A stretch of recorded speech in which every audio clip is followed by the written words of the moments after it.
Kita juga harus sangat sibuk untuk mencari bocor-bocor. Jangan sampai kita sibuk beramal, tapi saat yang sama kita sibuk menghilangkan amal kita. Seperti ember, kita isi terus dengan air yang banyak, tapi bocornya tidak ditutup, maka habislah. Tidak ada yang lebih pahit dari berharapnya hati kepada kita. Allahumma aftah lana hikmataka ya Allah.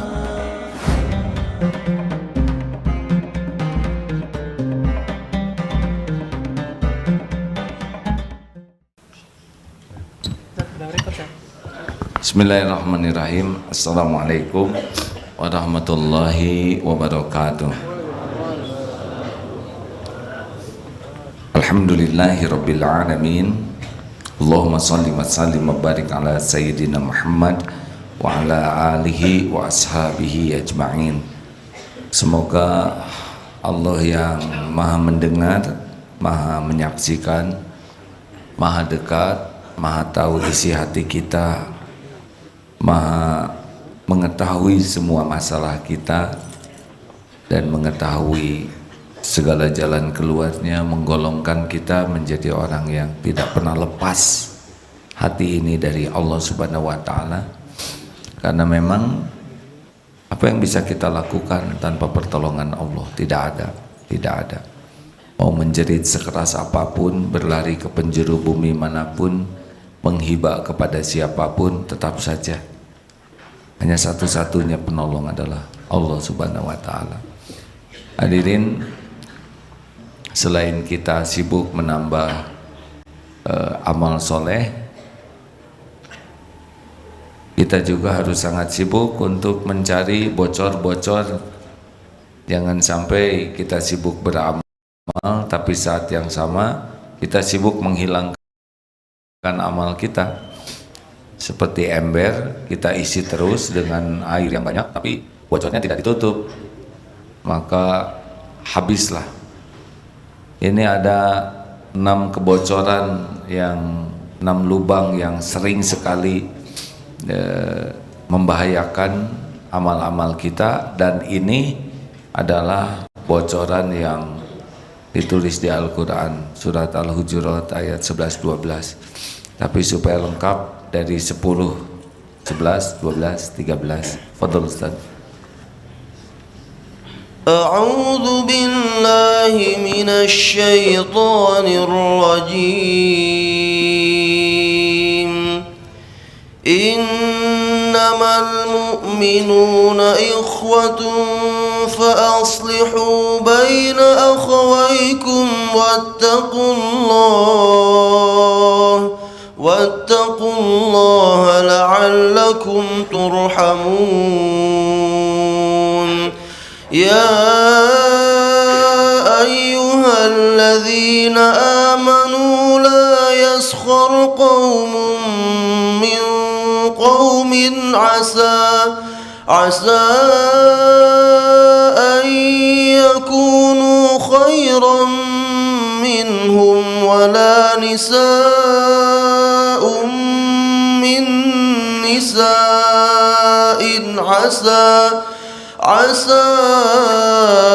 an yakunna khairan minhun wala talmizu anfusakum wala tanabazu bil alqab bi'sal ismul fusuq ba'dal iman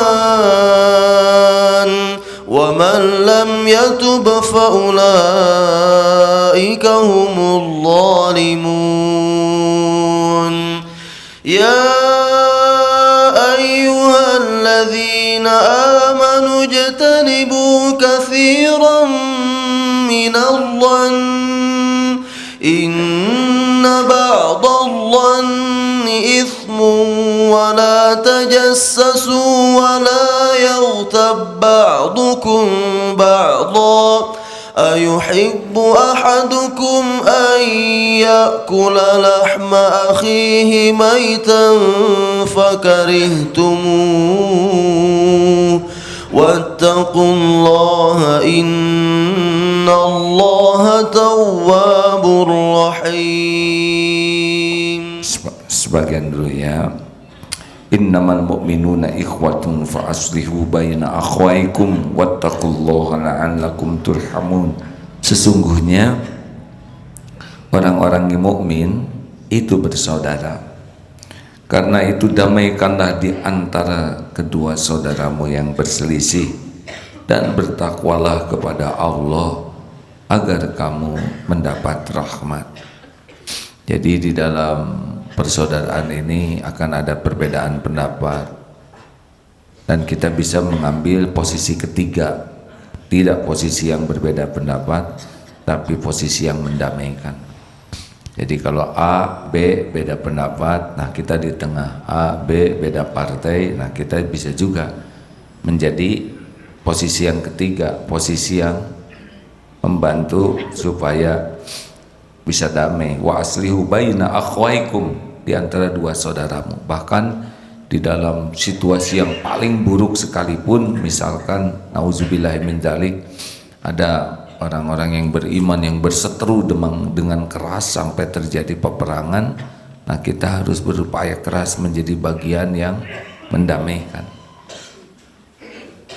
Ya ayyuhalladzina amanu, hai orang-orang yang beriman, janganlah satu kaum mengolok-olok kaum yang lain. Nah ini satu bocor yang paling bahaya adalah senang mengolok-olok, mengejek, meremehkan satu kaum di antara orang beriman.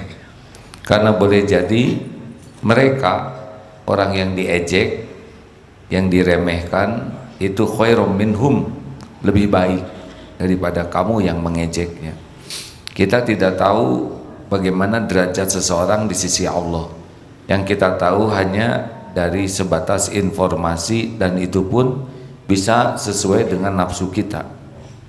Kita tidak tahu tahajudnya, tidak tahu keikhlasannya, tidak tahu air mata tobatnya. Maka jangan suka mengejek satu kelompok di antara orang beriman. Wala nisa'um min nisa'in asa ayyakunna khairum minhun.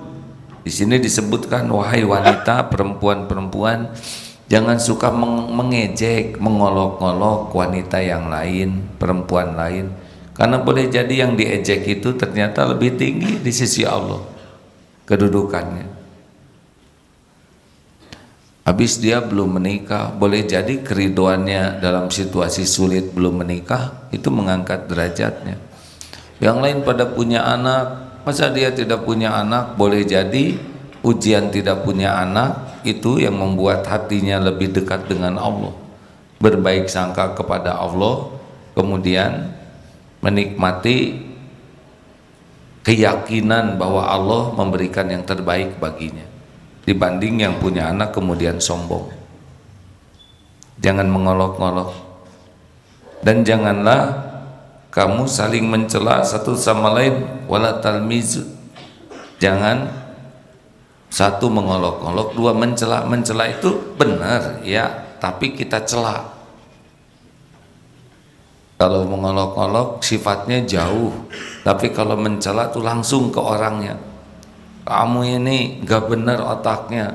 Nah, mencela langsung ke direct ke orangnya.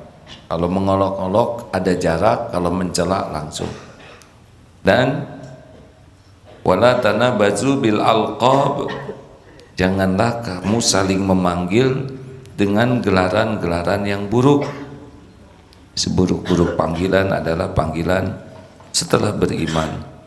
Wa man lam yatub fa ulaika humuz zalimun, dan barang siapa yang tidak tobat, mereka itulah orang-orang yang zalim. Jadi kalau kita jarang tobat, kita termasuk kelompok zolimun, orang yang zolim. Kenapa? Ya kan kita membinasakan diri kita sendiri. Jadi tidak ada yang membuat kita celaka selain keburukan kita. Zolamtu nafsi, karena kita dirugikan oleh orang lain, belum tentu rugi kita ini.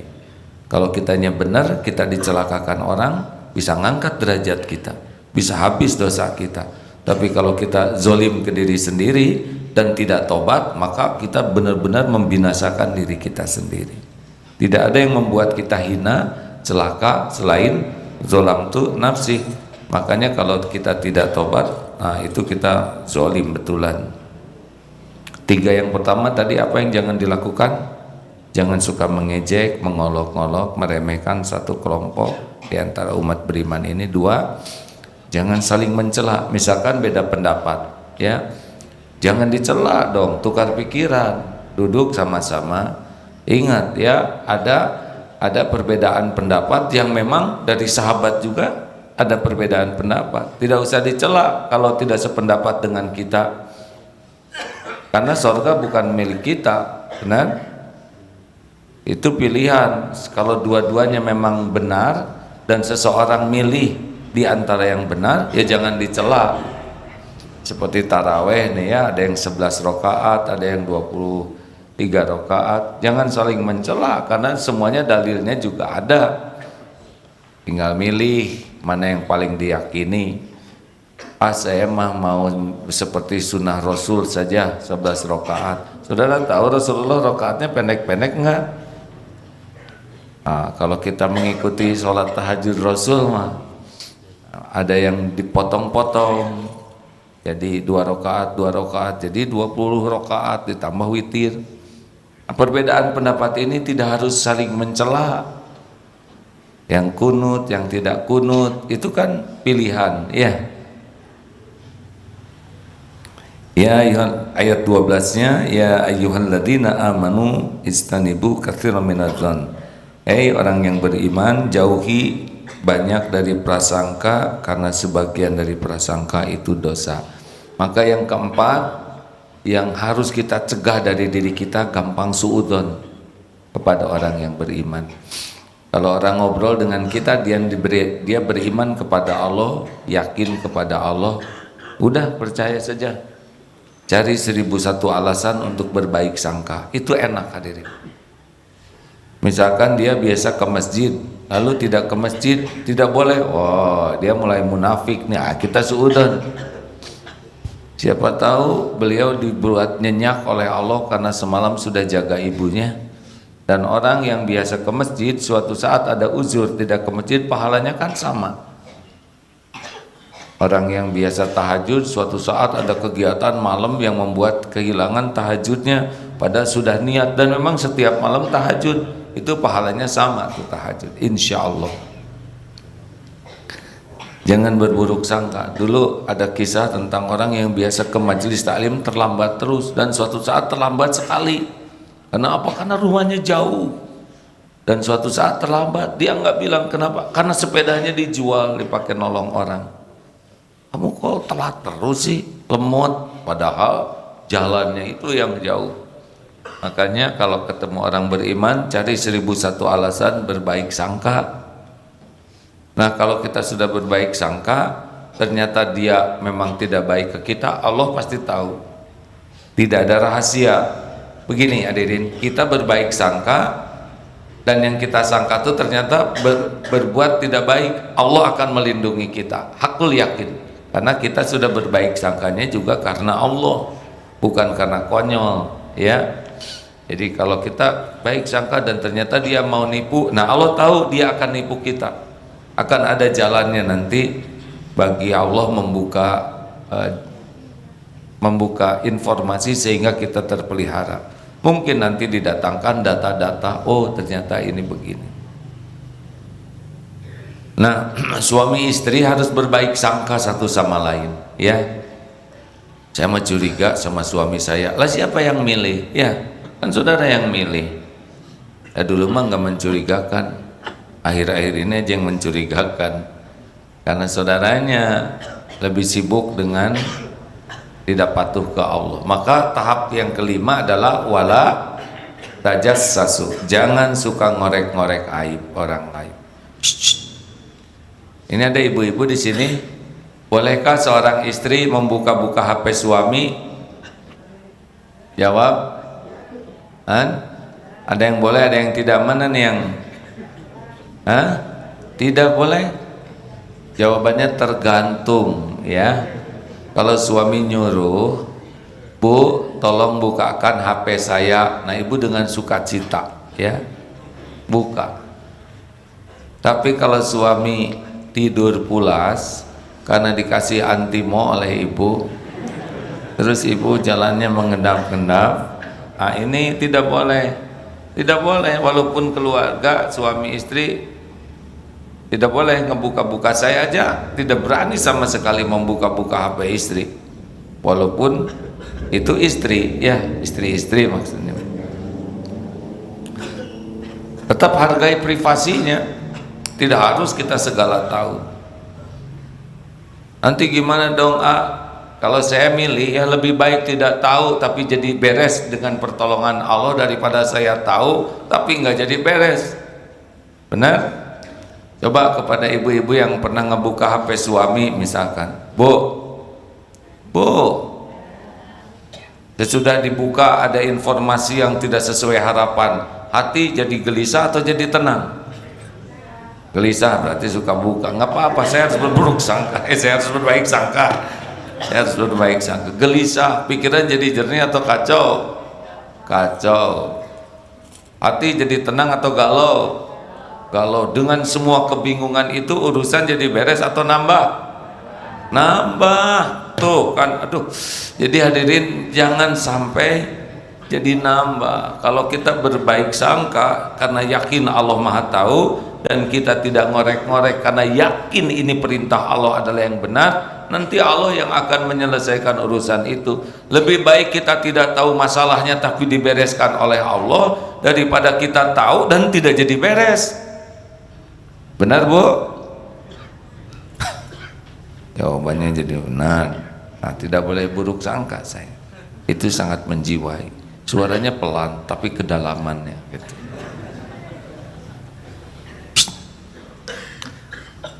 Yang ke berapa? Larangan ke-6 adalah jangan bergibah. Wala yaghtab ba'dukum ba'd. Tidak boleh kita bergunjing. Bergunjing itu benar loh yang digunjingkannya, karena kalau tidak benar bukan gibah, fitnah namanya. Tapi itu jadi pemakan bangkai saudara yang sudah meninggal. Jadi saudara meninggal, lalu mayatnya kita gigit-gigit, kita kunyah-kunyah. Sudah mah dia pemakan mayit, kanibal, ya, juga jahat karena yang dimakan udah menjijikan aib saudara sendiri. Nauzubillah min dzalik. Jadi ada perbuatan yang sangat hina dalam pandangan Islam, yaitu bergibah, yaitu membicarakan seseorang yang kalau orang itu tahu itu bakal sakit hati. Nah, ini kalau nggak selesai di dunia, pahala kita diserahkan kepada orang yang kita gibahi, dan kalau pahala kita habis, nanti dosa orang yang kita gibahi bakal dipikul. Boleh jadi ada orang yang memikul dosa zina padahal dia tidak berzina. Apa sebabnya? Dia kerjanya bergibah ke orang lain, habis pahala dia. Nah, dosa orang itu bisa dipikul di akhirat. Namanya muflis, orang yang bangkrut.